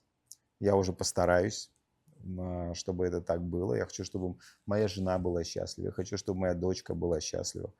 Вот. Я хочу, чтобы, конечно, место, где мы живем, стало еще более прекрасным. Вот, чтобы было больше пространства. Я хочу, чтобы было больше людей, которые в быту помогают, там, заботятся о всяких мелочах, чтобы было больше времени на общение, на какие-то приятные моменты. Я хочу, чтобы те идеи, которые я доставляю, чтобы как минимум на десятки ведущих языков распространялись. То есть я вот это, собственно говоря, хочу. И главное, чтобы благодаря этому много людей в мире, бизнес-мире, они стали немножко более эффективными, счастливыми, больше. А ты искренне вот радуешься, когда твои акселераторы, бизнес-бустеры какие-то вершин супер крутых Ну, достигают? конечно, конечно, конечно, я радуюсь. Это Я думаю, самое. вдруг тебя за 15 лет уже замылилось, знаешь, ты как тот патологоанатом разрезает там и бутерброд ест, знаешь, что Не, его уже слушай, все стерлось, все профдеформация, уже так недавно, это дофига и так да, нет, далее. нет, ну, к счастью, видишь, я не патологоанатом, я там трупы не режу. Этот самый, недавно общался с парнем, который был в первой группе бизнес-бустера 15 лет назад. И это приятное общение. Он говорит, я спрашиваю, как дела? Он говорит, да вот, нормально, там живу в Швейцарии, сейчас занимаюсь, несколько у нас изобретений, вот мы подписали контракт, вот Staples американскому продали права на использование наших патентов, развиваемся там и сям и так далее. Ты понимаешь, этот парень, когда он попал на бизнес-бустер, у него не было денег даже на плацкартный билет, чтобы из Харькова доехать до Киева. У него То есть он не, не был балован судьбой, как ты. его не было денег, чтобы заплатить за нашу программу. Он там закончил программу, ну тогда это была первая группа, это был эксперимент, и он оплачивал там какое-то время, да. Он в общем вагоне катался, чтобы доехать, тогда еще это был оффлайн и все такое. При этом у него было очень много классных идей в отношении бизнеса. Он создал прекрасный бизнес. У него прекрасная семья. И вот когда я такие вещи получаешь, вот через 15 лет такой, знаешь, звонок, вот там у тебя там есть какие-то связи, может быть, там на Южную Корею выйти, там на Китай и так далее с точки зрения интеллектуальной собственности. И я радуюсь. Вот это кайфово, вот это классный результат. Это очень круто. Но на самом деле это круто, когда ты болеешь. Я всегда говорю, что мне нравится, вот я пришла, допустим, в нутрициологию, говорю, блин, ты такой драйв получаешь, когда ты меняешь жизни людей, когда они становятся более успешными. Это же просто вообще мэджик. Ты не просто карандаши какие-то продаешь, которые сломали, источили и выкинули. Ну, а ты действительно кладешь свою жизнь на вот такое развитие. Потому что когда ты знаешь, когда я маме, допустим, говорила, что я хочу действительно изменять мир, ну, то есть, когда я говорила, мама, ты представляешь, там, нутрициология, это же действительно, ты понимаешь, это сохранение жизни, и ты кого-то, здесь ты помог родить ребенка, а здесь ты сохранил жизнь маме, там, которая заботится о своих детях, здесь ты продлил жизнь, здесь ты, ну, то есть, ты как бы влияешь, да, и она говорила, дочь, ты все равно не сможешь поменять, ну, типа, мир, а я не верю, ты знаешь, вот я настолько наивная, я не верю, я считаю, что мне там 30, я не помню, 34 или 35, я всегда путаю, сколько мне лет, это не важно, потому что в душе мне 27. Но я думаю, мне же еще там ого-го, сколько времени. И я сейчас открыла академию только с этой целью, чтобы вот плодить этих людей, чтобы я действительно верю, что я могу поменять этот мир. И мне, даже если это будет не так, ну я, по крайней мере, попробовала. Слушай, ну, И здесь тоже это самое. мир просто большой, требуется некоторое Ну время. да, Но ты уже меняешь, ты мой мир поменял немножко. Очень многим нашим знакомым ты помогла. Теперь все эти люди имеют правильное представление о питании, сочетании продуктов, режиме. Мы же это все дальше несем. конечно. Даже вот твоя Аннушка, вот она же чудесно не только тебя уже спасает, а других спасает, Что правильно? удивительно, да. Это же чудесно, это же на самом деле прекрасно. И я считаю, что вот с точки зрения твоей тоже миссии предпринимательства, это тоже такая вот, ну, глобальная на самом деле машина в этом мире. На самом деле глобальная. Да, правильные идеи, если они работают, если они меняют жизнь людей к лучшему, это то, чем стоит заниматься, это кайфово, это то, почему меня спрашивают, ну вот, ты бы мог заниматься там вот этим, и там крипта, и Не IT, щекочет, да? и все такое. А вот ни хрена не щекочет на самом деле. Ну да. Вот я не говорю, что это плохо. Ну просто, возможно, я по своей скудоумию и тупости, я не вижу, как через это, ну, вот подобные результаты, большие результаты можно получить. А в моей области вижу, так же, как и ты, да. Потому что, ну, люди правильно едят, ну что, в конце концов, эти знания распространяются.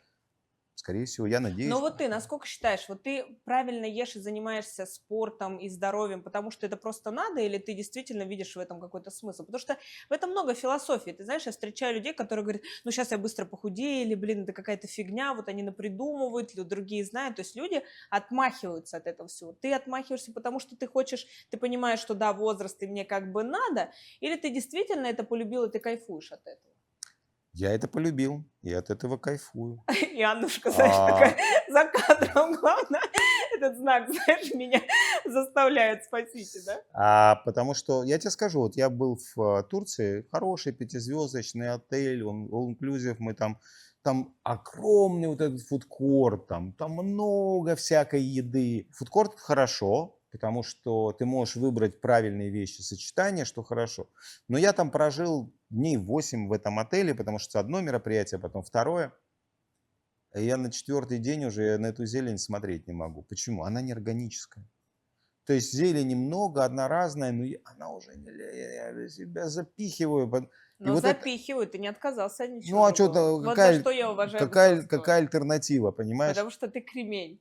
Это не про кремень, это просто про рациональность. Я про это и говорю. Я Просто просто если, называю это кремень, но про рациональность. да, Но ты если, рационален, и я тебя знаю в этом плане, что если ты понимаешь, что это правильно, то есть если тебя убедить в чем-то, что это правильно, и ты попробовал со всех сторон, посмотрел, да, это правильно, все, от тебя это уже не забрать. да, но просто причина какая? Это подлая эгоистичная причина, потому что если я знаю, что это правильно, а действую по-другому, как я на себя в зеркало смотреть буду? Ну, как, ну что, дурак что ли какой-то? Ну, да, иногда можно это сделать, чтобы получить какие-то ощущения. Вот недавно, на прошлой неделе, мы с Аннушкой зашли в это кафе Розе, которое неподалеку от нашего дома. Я там увидел Наполеон. Захотелось Наполеона, мы срубали этот кусок Наполеона, абсолютно неправильный.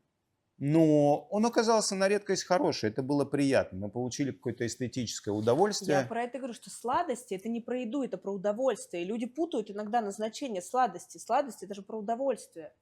Но it's okay, но больше меня, вот, кстати, на это не тянет. Я попробовал, мне захотелось, он такой Ну вот красивый, ты же прямо кайфанул. как мама в детстве готовила, знаешь. Я кайфанул, но как бы больше не тянет. Ну и супер, это же потому что это и правильно. Я всегда говорю, что когда мы едим конфету, ее надо откусывать. Не тазик складывать, а откусывать и наслаждаться этим моментом. Что когда люди ставят, и вот это у меня была такая история, я рассказала, когда мы летели в Сан-Франциско, Майами, и с нами сидела девушка на соседнем ряду, которая купила себе вот такой пакет в этом в аэропорту еды, и она просто сидела рядом со мной, и все 6 часов она хрумкала и ела. Вау! 6 часов. Я думаю, господи, во-первых, как мне влазить? А я сидела и просто, Таня, спокойствие, только спокойствие, только спокойствие. Думаю, и у меня уже все, какой у нее там, я уже список заболеваний, есть, знаешь, у меня уже профдеформация. Это было просто самое, я, наверное, эту поездку никогда на самолете не забуду из всего. Ну, я Это думаю, просто что, видишь, разница. люди, проблемы, видишь, это как такая комплексная проблема. Потому что явно эта девушка ела не потому, что она была голодна. Не потому Она что. явно ела, потому что она хотела получить какие-то ощущения. Мне кажется, это уже просто, Саш, даже не про ощущения. Это просто люди не понимают, что такое еда. Это минимум образования. Они вообще не понимают. Я тебе серьезно говорю. Это тебе кажется ощущение. Люди не понимают, что такое еда. Они просто типа, а что такого? Ну, скучно лететь. А так классно. Она поставила себе телефон, и она ест. Она не понимает, что это каким-то образом ей может навредить. Понимаешь?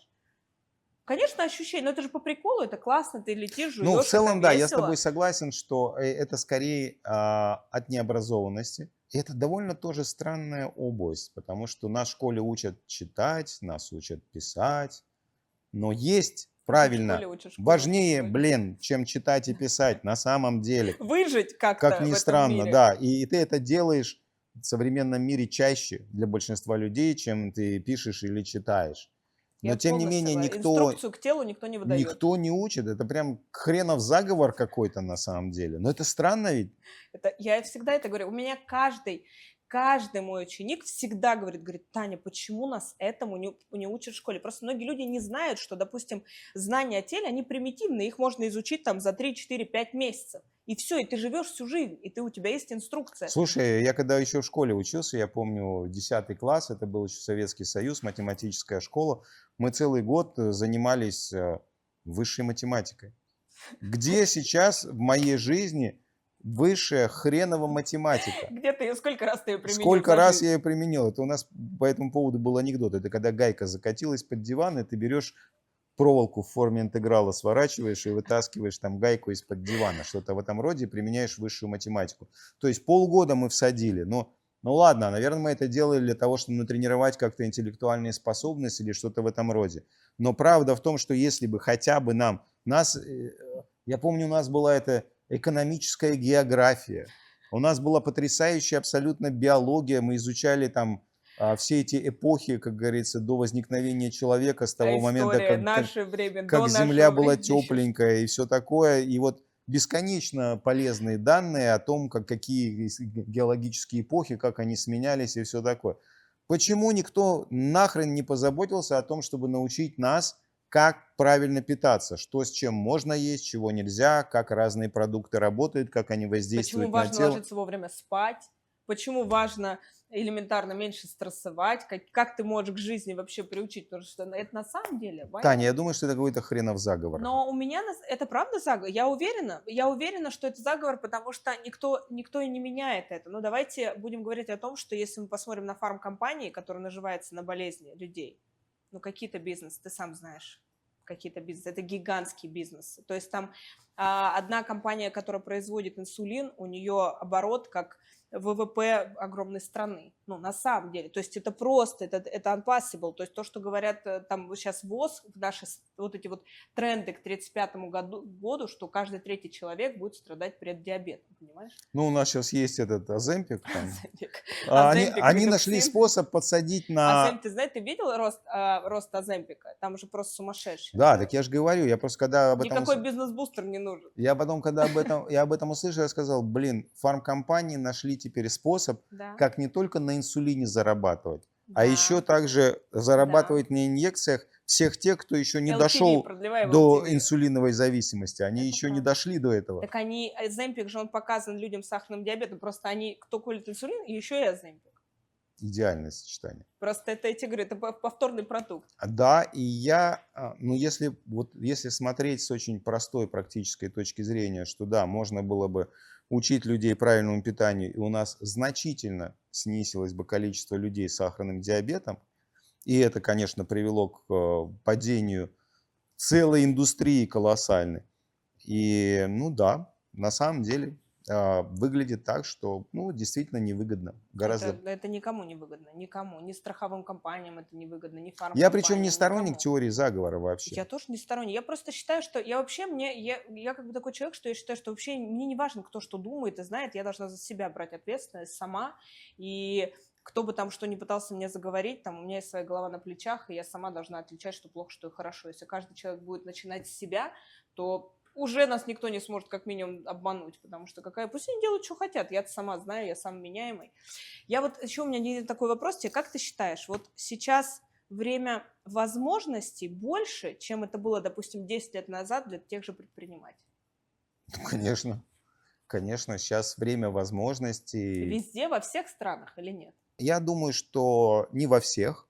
Я думаю, что когда ты хочешь делать бизнес на такой длинной дистанции, тебе надо все-таки задумываться о том, в какой стране ты это делаешь, потому что ты потом можешь быть сильно удивлен, когда вдруг ты обнаружишь, что у тебя там рейдерские атаки, что по какой-то причине твой бизнес стараются разрушить, что тебя обвиняют в преступлениях, которые ты не совершал. Ну, это на самом деле предсказуемо. То есть ты можешь выбирать. То есть я не сторонник вот этой идеи, где ты родился, там изгодился, или там тебя здесь родили, поэтому ты должен, или что-то в этом роде. Нет, ну как бы нет. То есть если принимать правильно во внимание этот фактор, то да, сегодня возможности просто потрясающие. Почему? Потому что одна из самых больших проблем в делании бизнеса заключается в том, что ты сталкиваешься с довольно специфическими вызовами. И ты обычно делаешь бизнес, и в твоем окружении нет людей, которые с такими же вызовами сталкивались. То есть тебе нужны знания, тебе нужна экспертиза специализированная. И 20-30 лет назад это было чрезвычайно медленно и сложно найти эти знания, эти экспертизы, эти инструменты, эти решения. Сейчас современное поколение даже не представляет, насколько это сложно. Я начинал бизнес, когда интернета не было. Но его не было интернета, понимаете? Не было интернета, не было веб-сайтов, ничего не было. Я помню, как появлялись первые веб-сайты, первые поисковики, доступ в интернет. И когда интернет появился, там тоже на самом деле ни хрена не было ценного. И посмотрите на то, как бы, что мы имеем сегодня. Практически, какой бы вопрос у тебя ни возник, ты можешь получить ответ, ты можешь серфить интернет, ты можешь находить Искусственное везде. экспертов, ты можешь использовать, в конце концов, искусственный интеллект, чтобы выйти Да. на какой-то...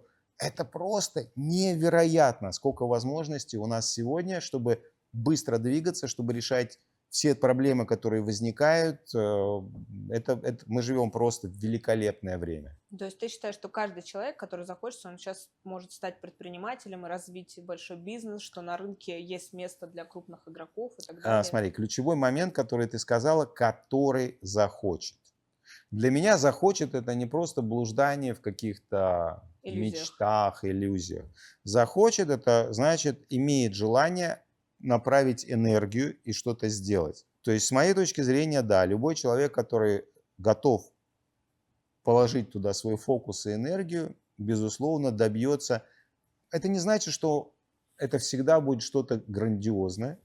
У Ну, а вот кого ты насколько замечал, бензина какие, хватит. да, вот бензин, какие личностные качества отличают тех людей, которые достигают хороших результатов? Ну, не, понятно, что не какие-то там миллиардеры, олигархи или там знаменитые, но вот чтобы такой твердый, хороший успех. В большинстве случаев это такое хорошее упрямство, когда человек готов делать попытки снова и снова. Это определенный такой пофигизм в отношении неудач, потому что некоторые люди, он там подскользнулся, он посадил себе пятно на штаны, и это трагедия дня. Он уже ни о чем больше думать не может, понимаешь? Ну, то есть Ну, или уволился сотрудник, он думает, все пропало с таким, теперь. да, с Да. таким у него карандаш закатился куда-то в угол, и все, теперь у него стресс из-за этого. Ну, то есть, конечно, такой человек бизнес не сделает. То есть это стрессоустойчивость, стрессоустойчивость, настойчивость. настойчивость и, в принципе, наверное, все. Потому что если мы говорим Ну и хорошее желание, наверное. интеллект, нет, знание, нет. Человеколюбие, может, ну, конечно, есть много вещей, которые облегчают и Ну, я ускоряют. согласна, если твою формулу подставить, иногда я смотрю на человека, да, и думаешь, он вообще, ну, невменяемый какой-то, но он имеет действительно хорошие, ты думаешь, как это вообще, то есть как? Ты иногда встречаешь кого-то и думаешь, какой-то хренов социопат, как он вообще с людьми имеет дело, то Да, есть с ним же дышать рядом не очень да, хочется, а а он он делает успешен, бизнес. да, и Почему? успешный, Потому что, а вот он как-то находит способ, а как это делать, вот несмотря ни на что. несмотря ни на что. Поэтому Да. я могу сказать, что вот эта настойчивость и толерантность к каким-то ошибкам, текущим поражениям и желание двигаться дальше, такая, знаешь, помнишь ледниковый период, там вот такая crazy белка была. Вот я когда... Картина хорошая, картина Для пришло, меня, это, знаешь, если бы выбирать тотемное животное, то есть я бы выбрал вот И эту скоро у нас на сайте бизнес-бустер акселератора будет белка с crazy орехом. белка вот с этим Орехом. желудем, там даже не Это орехом, или желудь, или орех. наше животное, тотемное животное Да, нашего потому что вот эта акселератора. вот crazy белочность, наверное, все-таки главная черта, которая больше всего помогает делать. Но еще, знаешь, вот белка, да, просто многие люди, что я замечаю, вот я, так как я сейчас, у меня тоже есть нутрициологи, которые хотят стать успешными нутрициологами, и единственное, что я вижу, что им не хватает, у некоторых есть настойчивость, есть не боязнь, но количество итераций, знаешь, ну, типа, раз в полгода позвоню кому-нибудь, попробую, знаешь, вот это момент, ну, типа, там, или там, ну, попробую что-то кому-то сказать, то есть, и я, что Но вот обрати внимание, к crazy белке был другой подход. То вот, есть я тебе говорю, надо отметить, что у Crazy Белки она не останавливалась. Да, да, потому что она не останавливалась. Это, ну, просто, и когда мне кто-то говорит, я говорю, ребята, главное итерации, то есть я своим передаю свой опыт, это главное количество итераций. То есть хоп, там, допустим, я поехала за день, 68 рилсов сняла, потому что я хочу 2 рилса в день. Все, это не важно, не должны быть 2 рилса, потому что если я за год выложу 2 рилса, то вероятности, что обо мне кто-то узнает, она равна как бы нулю, да, ну, образно говоря, это я сейчас на рилсах, но также и на каких-то действиях других, на всевозможных действиях. Я считаю, что количество итераций, вот эта настойчивость, но она должна быть как бы постоянная настойчивость, да, такая вот, когда ты нажал, и ты не да, отпускаешь. это можно назвать это курсовой устойчивостью, И можно знаешь, у меня назвать сегодня это... нет настроения пойти поговорить с клиентом. Вот я такой, ну вот есть же такие люди. В какой-то момент, возможно, ты можешь себе позволить так похандрить, пару Ну минут точно не в похандрить, начале бизнеса. но точно не в начале бизнеса, точно не тогда, когда ты вот пока еще ты не вывел на Ну, какой-то... потому что есть, знаешь, такие люди, которые долго собираются. Ну, сейчас мне нужно придумать идеи. Кстати, а что ты об этих людях думаешь? Вот я часто встречаю такой... Волшебная идея бизнеса. Да, и вот они годами говорят: сейчас, вот сейчас я соберу, сейчас мне надо уж хорошо подумать, вот сейчас у меня вот такая картина, нужно хорошо подготовиться, нужно, сейчас я красиво сделаю сайт сначала, потом я красиво, вот они вот что-то готовят, сейчас я открою офис, специально повешу, возьму денег на этот офис, все красиво здесь, все вот налажу, улажу, вот как ты к этим, и вот ты через 5 лет его встречаешь, а он все люстру в офис выбирает, знаешь? Но я могу сказать, что такие люди самостоятельно обычно бизнес сделать не могут. Они могут делать в партнерстве. Когда они в партнерстве с Crazy Белкой, которую они немножко ненавидят и которая немножко их ненавидит где-то там в глубине души, Но будет ли это долго такие люди партнерство? могут быть очень ценными партнерами, которые любят доводить до идеала или у которых возникают все время новые идеи. Они могут быть очень хорошие в партнерстве, достигать, но все равно, чтобы какой-то бизнес сделать, должен быть кто-то, кто задает эту курсовую устойчивость. Белка, Да. то есть идейный вдохновитель и Да, белка. причем, когда я говорю про Crazy Белку, я не говорю о том, что этот человек должен быть гиперактивным. Он может выглядеть 100%, он должен очень... настойчивый и Он может регулярный. выглядеть очень спокойным, но у Вот него как есть вот Саша, этот... да? Ну, Ты можешь себя назвать crazy белкой? да. Мне кажется, нет ничего постыдного. Я тоже считаю, что я crazy белка. Я вообще чокнутая белка. И мне нравится это состояние. Я кайфую от него. Мне кажется, только поэтому я вообще что-то в жизни своей достигла, потому что я сумасшедшая Это белка. вопрос фокуса просто. Иногда люди задаются, знаешь, каким вопросом интересным? Это, а я вот как бы ничего не люблю, меня типа ничего вот как-то не щекочет, а вы все время говорите о том, что надо любить то, чем ты занимаешься, как-то к этому что-то испытывать. И я вот пытаюсь, или эти же люди обычно, они говорят, я ищу смысл жизни, я никак не могу найти какой-то смысл. И они не понимают одной вещи, что вот этот источник или этот объект, к которому ты испытываешь любовь, или цель в жизни, это то, что ты просто решаешь, что это. И это Еще есть все. другая версия, знаешь, какая? Чем больше ты вкладываешь, как в женщину, я мужу всегда своему говорю, чем больше ты во что-то вкладываешь денег и времени, тем больше ты начинаешь это любить. Это у Как тебя говорится, классное объяснение, на самом деле, по поводу денег. Я так понял, и что речь времени. идет о там Биркиных, Да-да. Гермесах и Но все, муж-то Картье. подметил, он сказал, что действительно, когда ты уже понимаешь за 11 лет столько туда инвестиций, то уже потерять это уже сложно, А на вложенное. уровне энергии это то же самое. Ты Я просто... считаю, что бизнес так же. Ты просто любой начинаешь, если он тебе как-то там по математике сходится, просто начни туда вкладывать деньги и время, и ты его полюбишь, сто А если туда процентов. еще в душу Ну вкладываешь, вот я и то говорю, вот, да. А вот, потом, мне кажется, даже душа потом приложится, знаешь, уже когда ты думаешь, ну, что видишь, у тебя так, а у меня сначала через душу, понимаешь, потом уже сумки Биркин и Картье, то есть сначала душа. да, это хороший, кстати, проект. Кто, кстати, давайте спросим, кто за то, что надо вкладываться в женщину и в бизнес деньгами и временем, и тогда ты начинаешь больше любить. Напишите, вы за какой вариант? Вот они, видишь, все за. Ну, прекрасно.